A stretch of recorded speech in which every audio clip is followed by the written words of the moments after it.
Ladies and gentlemen, this is a public service announcement. For regular viewers and listeners of AWI Pod, please do not be offended, as this program contains good wrestling.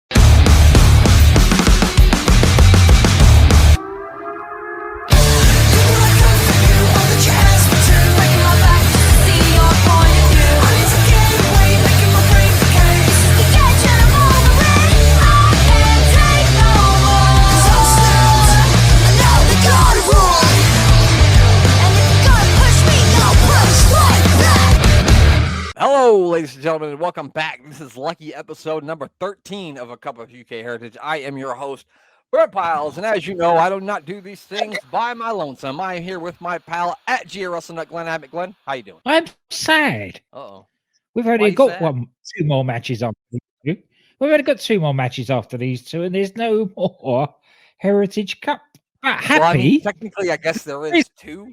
They've had two in NXT, right? Yeah, but that's what I was going to say. Happy that Noam Dar is fighting for his version of the Heritage Cup against Tyler Bate next Tuesday. Yeah, next Tuesday night. Two NXT UK stalwarts and, two UK Heritage Cup division stalwarts to do moving their things over to America. That'll be fun to see, even if it is a fake cup. Yeah. That's actually made me decide to actually watch NXT next week, Glenn. He actually has got a point that he never lost the cup. Of course not. It was Oro Mensah decided he was going to take it on himself to represent him. I will never understand why they changed Oliver Carter's name to Oro Mensah. Like, I don't understand what was wrong with Oliver Carter. And he suddenly got the accent without the egg whisk. Oh, they should have Commander Aziz join that group too, then. Right? Yeah, they should. Yeah. Perfect. They really should. They really should. But yes, that is true. This episode will be our second to last one. Next week will be our very last A Cup of UK Heritage episode, which does make me sad too. Like we talked about last week, this kind of like pulled you back into the NXT UK, but now we're kind of going away again. But we hope NXT Europe starts up again one day, Glenn. I can't see this being our last foray into NXT UK though. There's so much else went on there that we could look at. Absolutely not, Glenn. If we weren't already in the works with doing another Psycho Sid show, I would have thought that maybe we should just review all the old episodes like we were gonna do in NXT. I mean, on Piece of Business when we were doing it, but we're gonna do the Sid show and said maybe someday, Glenn, we'll venture on to watching some more NXT UK, which I would love to do. Yeah, well, Sid's not going to be around forever, is it? So that's true. That's true. He is not going to be around forever. But yeah. So but I guess before we get into this, I want to let everybody know that you're listening to this on Friday morning or Friday afternoon. You can check us out tonight. That is tonight on YouTube where you're watching this show, or on Twitter or Twitch. And we are going to be doing a SummerSlam preview show, giving you our predictions. And we will be watching four of the worst, maybe not the worst, but four of the most entertaining for our speed SummerSlam matches of all time. Now, Glenn, do you want to know the four matches? I will let you know right now. You ready to hear them? I know two of them. So, yeah. What are they all then? All right. The first match we will watch, these are two tag teams that we really, really love to watch on this show. The Natural Disasters will take on the Bushwhackers, and that came from the 1991 Survivor Series. We, of course, will watch The Undertaker versus Undertaker from 1994. Yeah. From 1998, we will watch the Oddities take on Kai and Tai. That should be a lot of fun. The Oddities also have the Insane Clown Posse with them. So, oh right, yeah, of course. And then we will finish it off from 1999 with The Right to Censor taking on Too Cool. So we'll see some censoring and some dancing all at the same time, and a big Samoan man's buttocks. No, I would actually say that this is not the worst. This is the quirkiest little collection of SummerSlam matches. That's probably a better way to put it than worst. I think that's a good way to put it. Yeah, absolutely. But that is for it's going to be at 10 o'clock Eastern time, right after SmackDown. It's 3 o'clock in the morning Glenn's time if you're awake at that time, and where Glenn lives, which I doubt you are. You can tune in live too, but I doubt you'll be up. So, I'm not Glenn, mad let's enough. do it. Yeah, no, definitely not. Let's get into these two matches that we've got this week, Glenn. And the first one, we're gonna see a lot of this match coming up. Mm-hmm. We're gonna watch it 2 more times after this one. Is it It's two? Noam Dar. Oh, It's yes. not Mark. Yeah, it's not Joe Coffey this week. It's Mark Coffey. Mark Coffey. There was a story going to be told, but unfortunately, with the plug being pulled on NXT UK, they had to rush things through a bit. That's why you get two match or 3 matches with Mark Coffey, one on top of the other. Yeah, they're all within a couple of months of each other. Yeah, it's like, Yeah.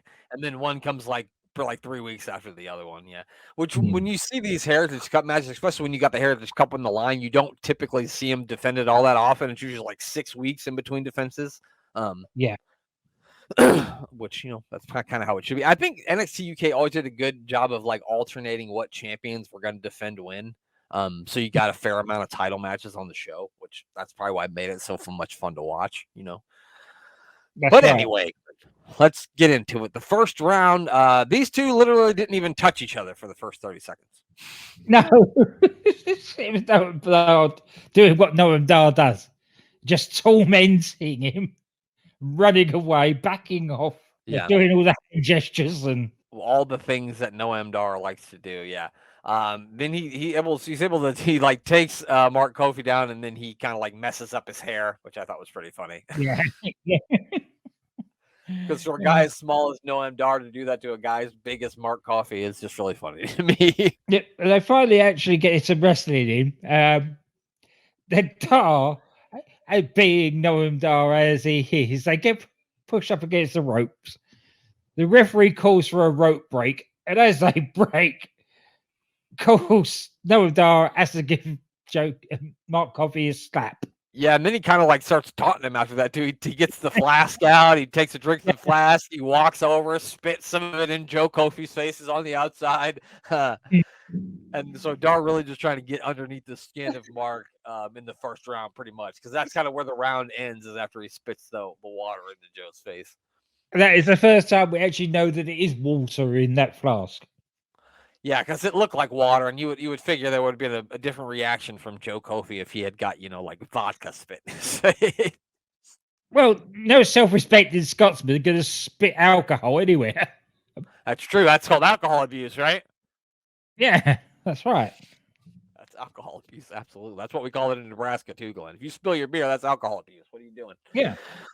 All right. Well, the second round, Dar was looking light years ahead of Mark Coffey in this match. He was just like out overclassing him in every step, within the first minute of the first round, until finally Mark just hauls off and just fucking decks him right in the face. Yeah. Gives up on the wrestling because he's just totally being out wrestled. That just hits him. Yeah, he just said "fuck this" and pow right in the face. But yeah, then he's kind of like laying the fists into him, and then while Dar's on the ground, the Dar like rolls him up into a small package and gets a quick 3 count. That was absolutely clever because Mark was wailing on him, and they were just laid there and called him on. So as Mark bent down, he just rolled him up and pinned. It's really quick too, yeah. Like Mark went to throw a punch, and Dar kind of he kind of moved his head a little bit, and he just ripped him up. He just rolled him up real quick, and quick 1, 2, 3, and he gets the real early lead here in the second round. And you get the feeling that at the start of the third round, there's a little bit of payback here. I think you give him a little receipt there for being cheeky at the end of the second round, because there was a forearm that Mark hit Noam with that lifted him out of his boots, literally. Yeah, maybe Dar was a little aggressive with that slap, maybe in the first round. And Joe just trying to take advantage here. Mark, sorry, I'm getting mixed up. Mark had control of much of this round until Shaw Samuels pulled Noam Dar out of the ring, but then Mark hit a nice baseball slide, which is pretty impressive for a guy his size to do a nice little baseball slide.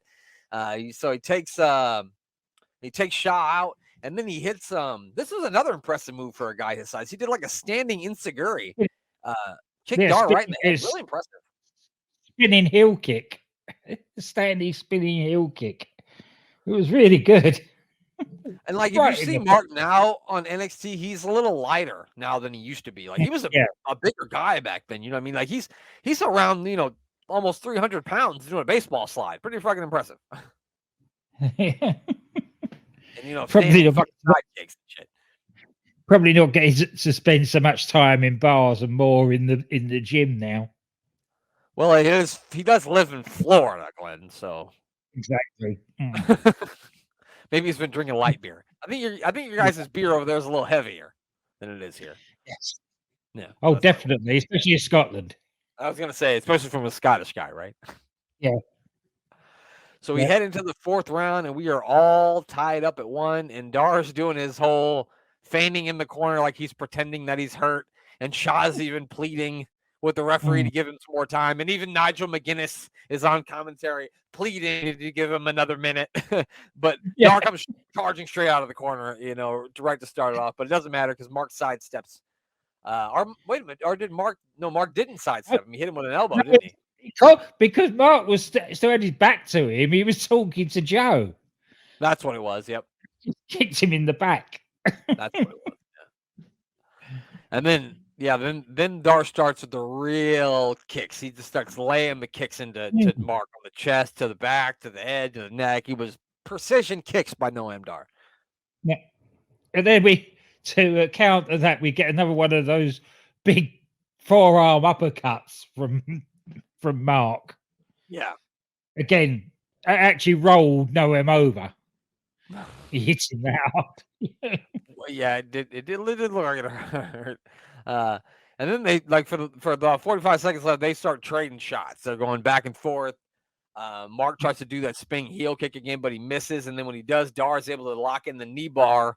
Dar is able to lock in the knee bar on Mark Coffey, and Kofi's able to hold on until the round ends.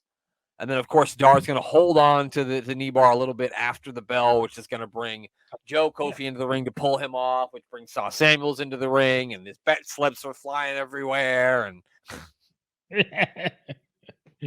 oh, dear. It's a shame. It's a shame they couldn't get Shah over there with him rather than Oliver Carter. Yeah, it's too bad. Yeah. Although I do like that group, and I enjoyed that tag team match they had at the beginning. Oh, yeah, that was the tag team match. Definitely. And I'm glad that they found something for Lash Legend, because I feel like she was going somewhere, and then they fucking pulled her way back. And maybe she was injured, but I don't recall ever hearing about her being injured, so I don't think she was. No. But yeah, so we head into the 5th round. Again, trading punches and kicks to start the round. Dar hits a huge back elbow for a 2 count. And then we got some real interesting stuff. So this is a real good round, the 5th round. Oh yeah. They start by pummeling each other. Mm-hmm. And they're both sort of on the ground. And then Dar, I can't remember what he does to Mark, but Mark avoids it. And he's trying to go for the Nova Roller. Oh, that's right, yeah, the Nova Roller. But he counters it and gets him into a gator lock. Which pulling his head off. Yeah, gator lock's not something I'm real familiar with. Like, when he locked him in that, I was like, wow, that's really cool, but I don't think I've ever seen that before. So, and to be called the gator lock, that sounds like that should have been Skinner's finishing move, right? A gator lock? Why not? Yeah. It really should have. It's a very European thing. Okay, well, we are watching NXT UK. Yeah. But yeah, I mean, it was really innovative because he goes to the Nova Roller and he counters it and then right into this gator lock. And it looks like Dar may tap out, but he's able to get to the ropes. But he tries to use the ropes, but then Joe pulls him all the way back into the middle. I'm sorry, Mark. I keep doing that. Yeah. Mark pulls him all the way back into the middle ring to lock the submission in. But then we got a little bit of interference, didn't we? Yeah, just a little bit. A whole lot of interference. Yeah. If the referee had any gonads, he would have thrown Charles Samuels and Joe Kofi out of there. Because they both end up in the ring. Yeah. And the two guys that are fighting outside the ring, watching Yeah. those two in the ring. It was, and the referee's just standing there like an idiot. Yeah, I was a bit taken back by it too, because it looks like Dar was going to tap. Then Samuels jumps up on the apron. Then him and Joe start battling on the outside. Then they run inside to the ring. They bump into Mark. Mark tries to get Joe under control, and then when he does that, that gives enough time for Noam Dar to recover. And when Mark turns around, Dar hits him with the Nova Roller and gives him the 1-2-3, and he retains the Heritage Cup. So Noam Dar wins with some help from Shaw Samuels and some help from Joe Coffey, honestly. Again, as we say every week with these, go and watch them because our descriptions of them can't do the justice. Absolutely not, no. And especially this next match that we're going to talk about, Glenn. We could talk about this one for 45 minutes and we would never, ever give this one the justice that it deserves. No. I was still aching from last Saturday with Ilya. Oh, yeah. And then this comes along. This one made like Ilya versus Carmelo Hayes look like a fucking nice Sunday stroll in the park. Yeah, they were tapping. They were just tapping each other. Yeah, exactly. It's A-Kid taking on Charlie Dempsey, and this isn't a number one contenders match. This isn't a Heritage Cup championship match. This is just a grudge match. A-Kid has been, dealing with D Familia for weeks, and he finally wants to settle this thing with Charlie Dempsey. The only way A-Kid knows how in a Heritage Cup rules match. This is what it was. The story of this came about that it was the Heritage Cup rules. Is because basically A-Kid said to Charlie Dempsey, you reckon you're this great technical wrestler. You put your money where your mouth is. Leave the guys out the back. Come and fight me one-on-one in a Heritage Rules match. And that's what the guys did here. And it's a shame that we didn't get more NXT UK of a run and more of a Heritage Cup runs, because while we said A-Kid, guys like A-Kid and Noam Dar are built for matches like this, Charlie Dempsey is another guy who was built for matches like this. I mean, he's William Regal's son, for crying out loud. But like the mat wrestling, submission wrestling, and the physicality that he brings to every single match, he would have been epically perfect to be a Heritage Cup champion. There is nothing to say that somewhere along the line, although I'm not saying that Axiom has anything to do with A-Kid whatsoever. I wouldn't say that. Not at all. But there may be at some point, we do have a Heritage Cup match between Charlie Dempsey and Axiom. Yeah, you never know. You never know. Or I could get the dream of Charlie Dempsey versus Noam Dar in a Heritage Cup match. That'd be great. Yeah. That would make me watch it. That one would be, I would, with the way things are going, I would not be surprised if at some point they are going to unmask Axiom. And I think it could be either you leave NXT or I lose my mask type of match. And I mean, A-Kid's a good-looking young man. I don't know why they put a fucking mask on him in the first place. Not that we're saying that Axiom has got anything to do with A-Kid at the moment. Oh yeah, my bad. I'm sorry. I didn't want to break the third wall. We don't know. We don't know if A-Kid's Axiom. We don't know who Axiom is. It's like we don't know who Tiger Teray is, and we'll never figure out who Mr. America was. No. So yeah, A-Kid versus Charlie Dempsey here. First round, and literally from the get-go, we are just getting outstanding mat wrestling for both these guys. Just great mat wrestling, great transitions, everything about it. So good. Yeah, perfect. They're doing all the technical amateur wrestling moves and everything. It was just a masterclass in technical wrestling. Yeah, that's everything the first round was. I mean, A-Kid almost got a pin to end the round, but the round ends as the referee gets to the counter two. But really, just an amazing display of technical wrestling in that first round. I love that point where A-Kid's about half the size of Charlie Dempsey, and yet he was trying to stretch him. Yeah. There's optimism for you. I mean, he thinks he can. He's like the little train that could, That's right. pace is a little bit quicker in the second round, but not for very long because we get right back into some really good submission and mat wrestling again. Dempsey looks to be really working on the neck of A-Kid in this round. Yeah. Not only working on it, but also when he did it, his shoulder blocks him, and he makes sure the shoulder hit his neck, and the sort of the joint between the neck and the shoulder, rather than technically superb. All done to hurt your opponent as much as possible. Yeah, but as as much physical pain as you can inflict on your opponent as possible, and that's what Charlie Dempsey's all about. Yeah, so then they start doing like bridge ups, and they're flipping over. They got their hands locked. You gotta watch this shit because I can't explain it to you. No, that's it. We try and take notes on it, but it's really impossible. By the time you've looked down to write something, or look, it's gone on 3 moves. Yeah, my remote's smoking, Glenn, because I'm pausing, unpausing, pausing, unpausing. Got carpal tunnel. Dempsey does land a really nice backbreaker, big backbreaker to A-Kid, but it's just as the round ends, so he's not able to get a pinning attempt in. So still no falls as we head to the third round. A-Kid, at the start of the third round, A-Kid's gonna lock in like a heel hook on Dempsey, but Dempsey so they hook each other's legs, and they both got each other in a submission move at the same time. Yeah.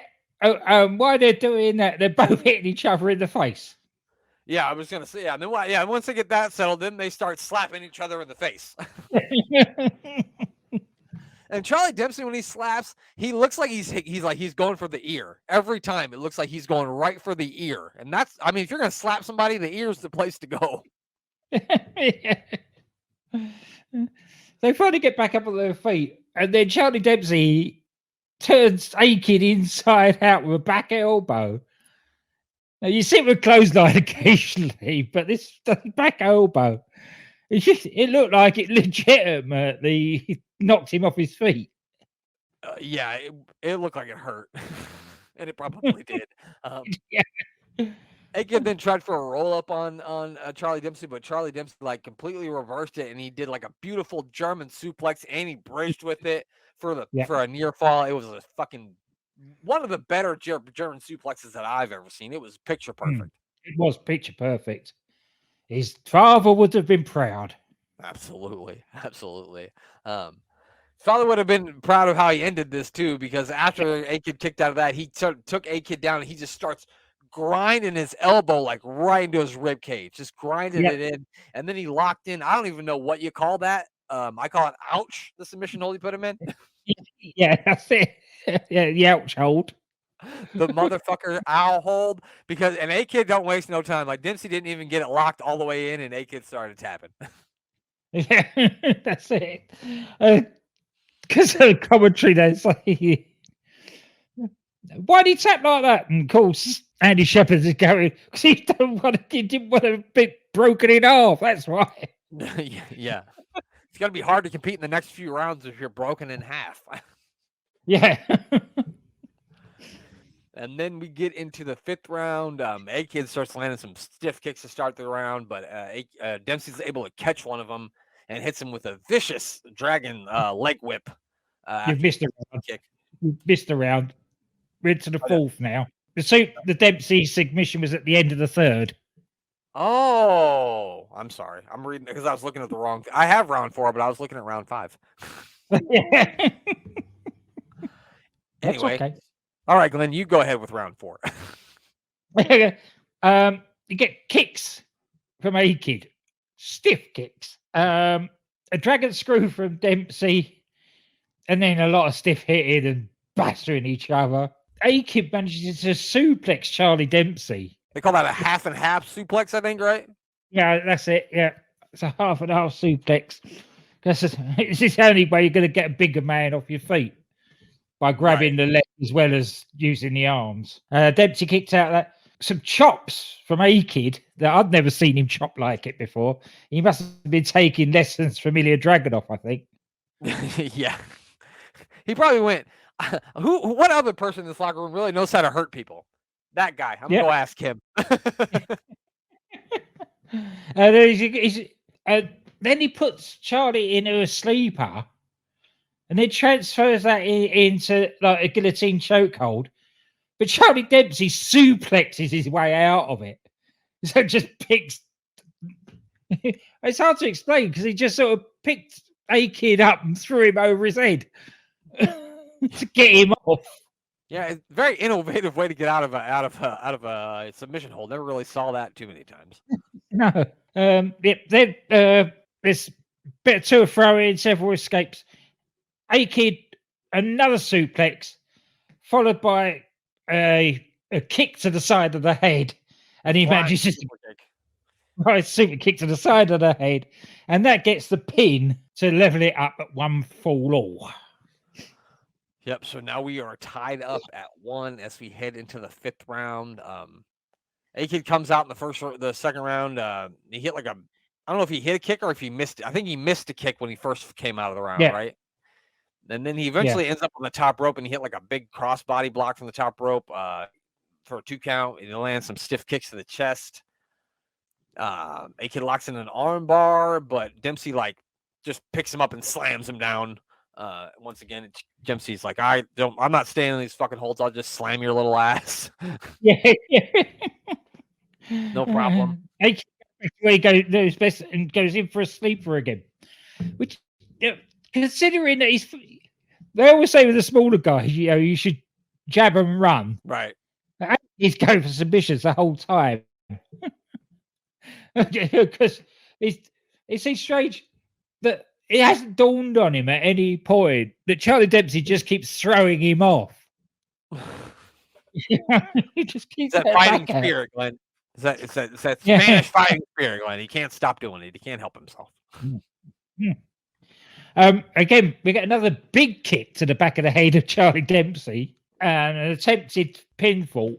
But Charlie is not only not dazed by the kick to the head, but he bridges out of the pin attempt. Yeah, just to show you. Yeah, just to show you, yeah. That's the best you can do. Right. Yeah, eventually A-Kid hits a reverse springboard DDT, but he's again not able to get a pin before the round ends. And so we're gonna head to a 6th and final round, all tied up at 1. And I was thinking, are we gonna get another draw? Yes, yeah. It would have been fair if they had, actually. Yeah, I wouldn't have been upset.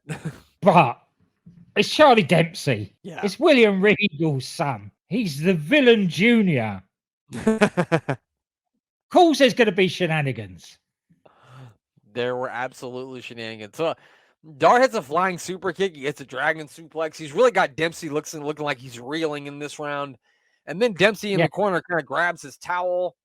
He tosses it into the ring a little bit. The referee sees, and the referee's kind of confused about why there's a towel in the ring. He says to the second you throw the towel in. No. Yeah. Yeah, he's asking, did the towel get thrown in? He says no. And then if you just look behind the referee, Charlie Dempsey's got some brass knuckles in his hand. And he tosses him over to A-Kid Eddie Guerrero style. The referee turns around, sees A-Kid with the knucks. The A-Kid's, I don't know. And the referee's like, I don't know what happened. And then Dempsey in the confusion, hard right hand, and then a cradle suplex, I think it was. Yeah, and rolls him up. Yeah, for the 3 count. And Charlie Dempsey wins. And Charlie Dempsey is the winner. My favorite part was the end. He's standing tall, and he's got that. Charlie Dempsey standing tall in the ring, and he's got that European stance. I just thought that was really, really fucking cool. He looked badass as fuck. Right, now we know that Charlie Dempsey's won that. Without trying to give too many spoilers away, the reason that Mark Coffey, the rematch with Noam Dar, is that they were planning on turning Gallus face and having them against De Familia, having the whole thing against De Familia, and having Mark Coffey against Charlie Dempsey down the line for the Heritage Cup. Ah. But time ran out on that sort of stuff. So Right, and since they shut it down, they had to yeah, make a move, and I'm sure they had like a plan, like you said. That I mean, you've told me the mayor privately about what the plan that was for Noam Dar, and that's why they had to give the cut back to him once they figured out that they were going to shut it down. that's right. Not to give you too many spoilers, because next week it'll be two of the same match. It'll be Noam Dar versus Mark Coffey, and then it'll be the rematch of Noam Dar versus Mark Coffey, which I think is on the second to last episode of NXT UK. So It is. we'll play some sad music then, Glenn. We'll play some sad music. And I think most people listen to us know who came out the champion at the end of it, so we're not actually getting any spoilers away here. Yeah. If you don't know, you should know. Yeah. But yeah, Glenn, what do you think about that last match? You think that's going to fall into your top 3 or top 5 or? Definitely top 5. Will probably be in the top 3. I think you're right. So before we watched them all back, I was kind of thinking that was my favorite one, but I still don't think I like that one more than I like the Nathan Frazier A-Kid one. I still think the Nathan Frazier A-Kid one is my favorite one, but this one might be number 2. Yeah. But after next week's last episode, we will give you kind of a top 3 or a top 5 of our favorite ones. We're not going to give you like a whole ranking of all of them because that's going to take too fucking long. But Glenn, who do we need to plug? What do we need to do before we get out of here? And that definitely wouldn't be fair because, there's not been the thing about these Heritage Cup matches, and we, Jeremy and I said it when we were watching them live, and also you when you started watching them with us, is there wasn't a bad one, and they were all different in their own way. So it's hard to say, well, that one's better than that one, or that one. Especially, like, you might have one or two, your top 1 or 2 that you really enjoy, but all the others are on a par. They're sort of 1As, the 2 top ones that are both ones. Right, exactly. You'd have to have a whole bunch of them tied at 6. Yeah, that's right. Yeah, absolutely. Well, check out Unbooking the Territory with Rob and Danny. The Gator Golf is now all over with. They dropped their last episode of that this week. Unbooking the Tankatory, that's coming to an end as well, but they've got other things in the pipeline, which sounds a bit interesting. Bang Bang with Andy, DDT with DC and Doc, and for the sci-fi fans out there, it's the Doctor Who podcast with Danny and Sarah. The Doctor Who podcast with Danny and Sarah. Anyway, make sure you check out Sports Wire Radio. Give our buddy Thomas Bryce a follow on all the social media platforms, on Twitter, on Instagram, on Threads. It's Thomas Bryce 2020 on Instagram, and Threads it's Thomas Bryce 2017 on Twitter. I'm still going to keep calling it Twitter. I don't give a fuck what else everybody else is calling it. Make sure you give the third member of our podcast team, the mayor of Canton, a follow. He usually does the meal with the mayor every Wednesday. I'm not sure anymore. If you want to see a man angry, very angry, make sure you watch the latest episode because good God.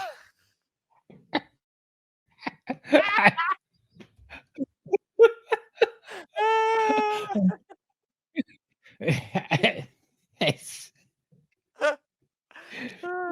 Me and Glenn are just cracking up at the thought of it. He was sort of Ilya Dragunov angry, but a bird. His face is getting red. Yeah, I was expecting to have the red eyes as well. Man, I've never seen that sort of fire from the mayor. I was like, holy shit. And then especially at the end when he's like, your rating is 2 fucks and a cocksuck.